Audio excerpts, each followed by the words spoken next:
This is the Bulls Chat podcast. I am Joe Malone, and joining the podcast, we have the head coach, the general manager of the North Iowa Bulls, Todd Sanden. Coach, good afternoon to you.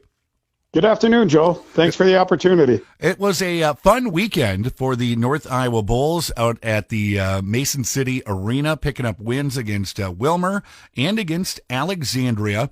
And we'll start with Friday. Friday was a 6-3 win for the Bulls, and Kyle Heffron had quite an introduction to being a North Iowa Bull. Tell me about his night.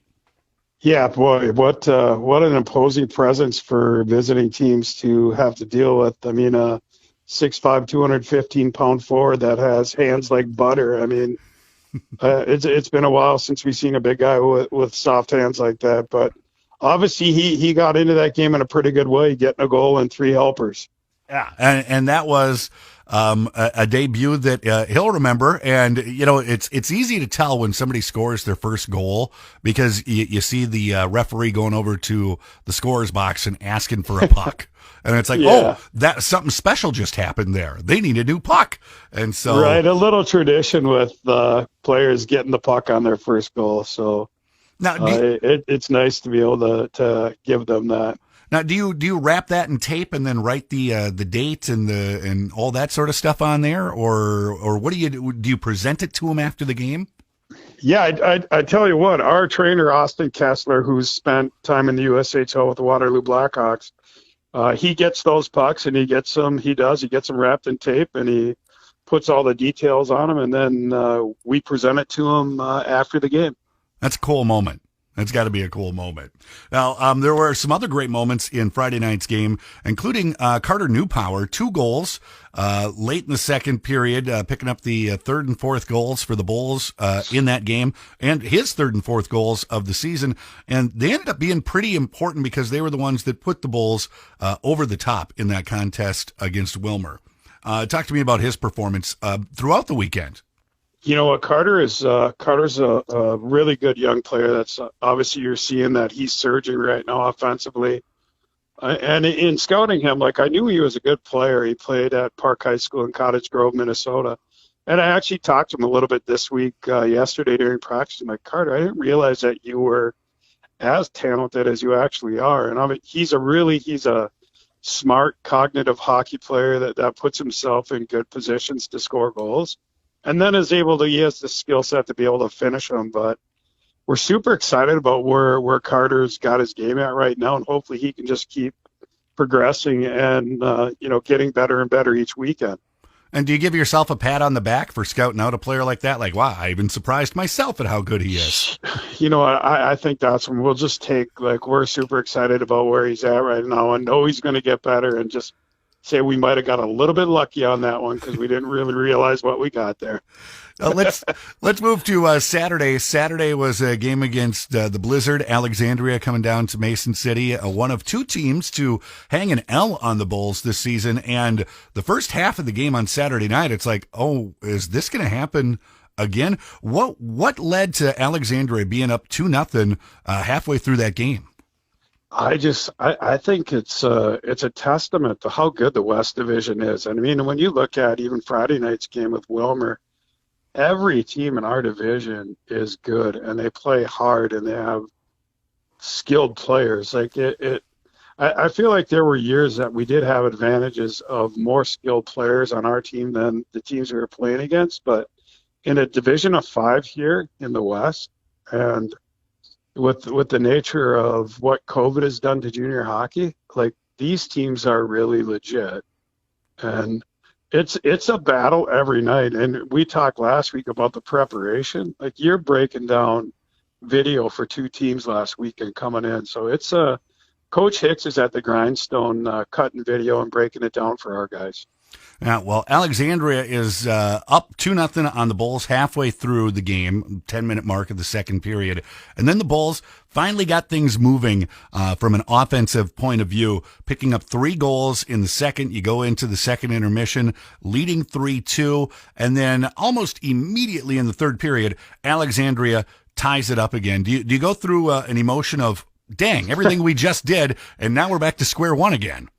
Yeah, you really do. And like you've been around our team a lot. Like if we feel like if we're generating chances, we always feel like we have opportunities to win games. So, and in that game, we did. We had plenty of scoring chances that we didn't convert on. And I felt like our guys were still getting after it and creating chances. So it is a bit frustrating when you start from behind, you work and you claw to tie it up and then go ahead and then give up one to start a period where it levels the game back out again. But I was pretty confident in our guys just by how hard they were working and the opportunities that they were creating.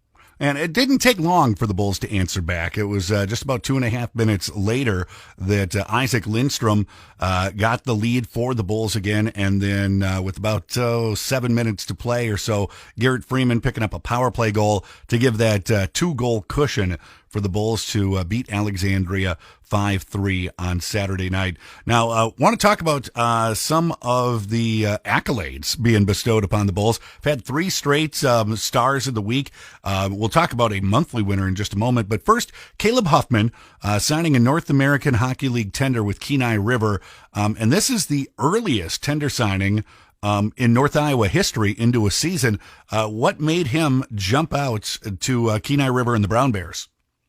Well, I think first season Alaska kid that has had some exposure to Kenai in the recent past. He was part of their training camp this year. Obviously started the season with us before that.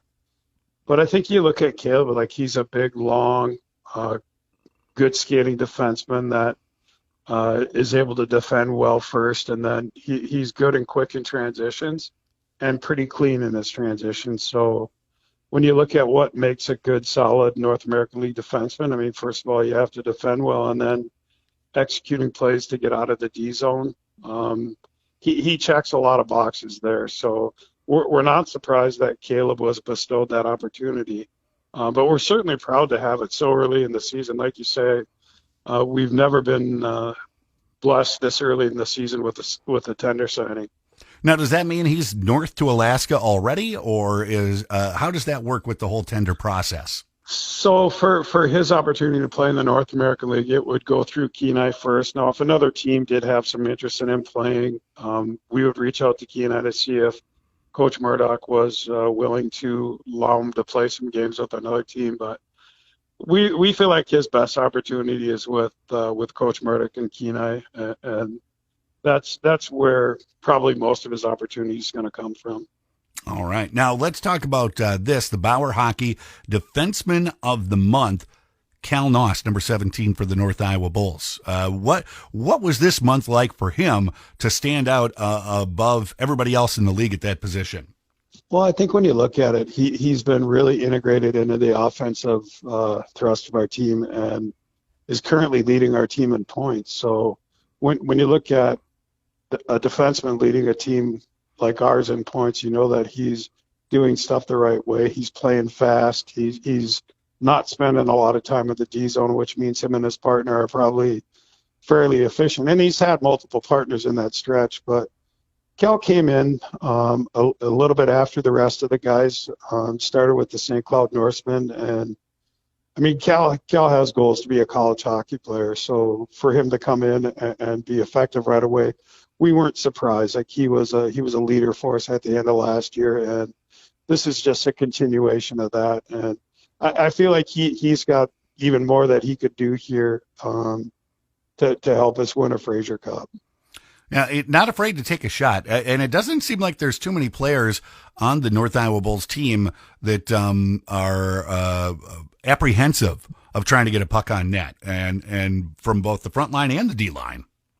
No, it's something that we preach to, and I mean that's part of our game style to get up the rink quickly and pressure the opposing team's net with speed, and especially like coming through neutral ice, we want to take that offensive blue line with speed where we're pushing their D back and hopefully creating some lanes and seams where we can get quality attempts at their net. Now, this weekend was the Decade of Dominance, this past weekend, the Decade of Dominance weekend for the North Iowa Bulls, celebrating 10 seasons here in North Iowa. And a number of former players came back. Did you have a chance to catch up with them at all during the weekend?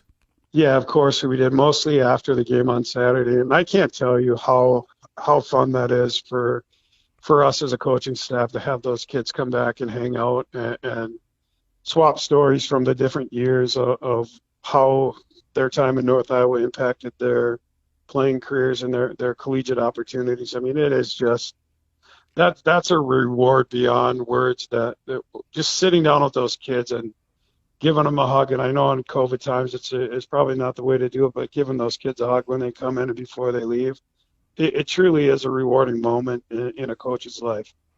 So was it more talk about what happened in the past or what's happening present? Like, here's where we're at, Coach. Like, here's what we're doing. Yeah, I mean, it's that, but it's also like their feeling about this facility and still how crazy it is in town, that the support that we get. And that's something that these kids miss when they go to college. There's a lot of collegiate teams aren't supported as well, certainly as the North Iowa Bulls are. And it's really something that they always talk about. Man, we miss the atmosphere in the barn, and the atmosphere in the Mason City Multipurpose Arena seems to be equally as electric with all that's going on there.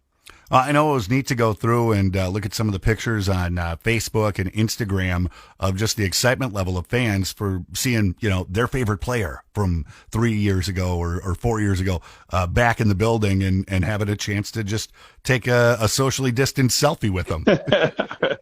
It certainly is some weird times, but I know those guys really enjoyed their time back here this weekend. Now, up next for the Bulls is 3 in a row against New Ulm. It is 1 on the road this weekend, and then 2 correct me if I'm wrong, but 2 at home next weekend. What do you know about New Ulm? How is that coming preparing for that matchup?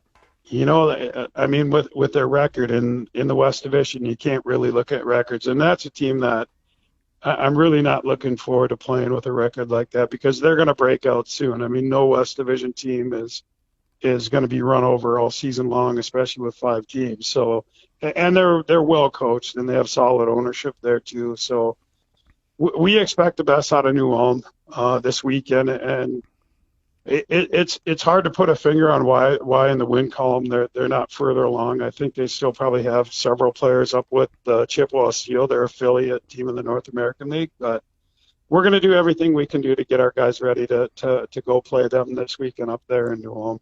Well, it's like you said, the record does not indicate, if you just look at wins and losses. I was checking out like their goals against, for a team that is down in the wins, you would expect them to be getting blown out more often, but that does not seem to be the case.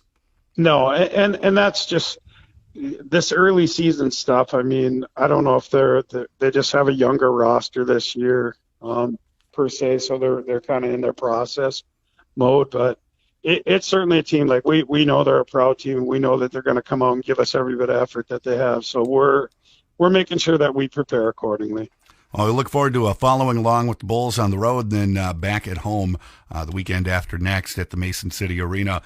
Coach Todd Sanden, General Manager Todd Sanden, thank you for being on the Bulls Chat podcast. Thanks, Joe. Always appreciate the opportunity.